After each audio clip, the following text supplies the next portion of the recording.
আপনারা যারা খাঁচায় কোয়েল পাখি পালন করেন, মানে আমি এর আগে একটা ভিডিও দিয়েছিলাম যে আমি এই খাঁচাটারে কোয়েল পাখির জন্য একদম সেটআপ বানিয়েছি। মানে খাঁচাটার ফাঁকটা যেহেতু বড় বড়, আমি নিচ থেকে আটকে দিছিলাম।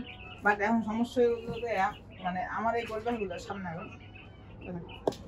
এই যে আমি তো আটকেছিলাম এই যে নিচ থেকে, যে এখান থেকে 5 আঙ্গুল পরিমাণ আটকেছিলাম। তো বাট আমি ভাবছিলাম যে উপর থেকে হয়তো উড়াল দিয়ে বের হইতে পারবে না।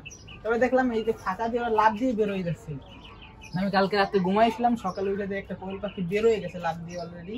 মানে সকাল থেকে এখানে নিচে বসে রয়েছে, উপরে ফ্যান চলে তো ফ্যানে বাদ দিল। আর একটা আমার কোয়েল পাখিটা ফ্যানে পাই যায়, পাটা প্রায় অনেকটাই কেটে গেছে। এইভাবে ভিডিওতে দিয়ে দিব আমি। তো তারপরে কোয়েল পাখিটা জব দিচ্ছি। আপনারা যারা খাঁচায় কোয়েল পাখি পালন করবেন আর আমার মতো সেটা বানাবেন দেখে, তাদের উদ্দেশ্যে বলছি এই যে ফাঁকাগুলা একটু আটকে দেওয়ার চেষ্টা করবেন। আমি তারপরে কি করছি, কার্টুন দিয়ে দিচ্ছি, এখন আর বের হইতে পারে না। তাও দেখি দুই একটা বের হয়ে যায়। কোন জায়গা দিয়ে বের হয় এটা দেখতে হবে। এটা খুঁজে বের করতে পারলে আমি আসলে আটকে দিব। তো আপনারা বলছি আমার মতো ভুল করবেন না। যারা খাঁচায় কোয়েল পাখি পালন করবেন অবশ্যই ভালো করে সেটআপটা তৈরি করবেন, কারণ উপরে যেহেতু রুমের ভিতরে ফ্যান থাকে, তো বের হয়ে গেলে বিপদ। ফ্যানে বাজলে কোয়েল পাখি মারা যাবে।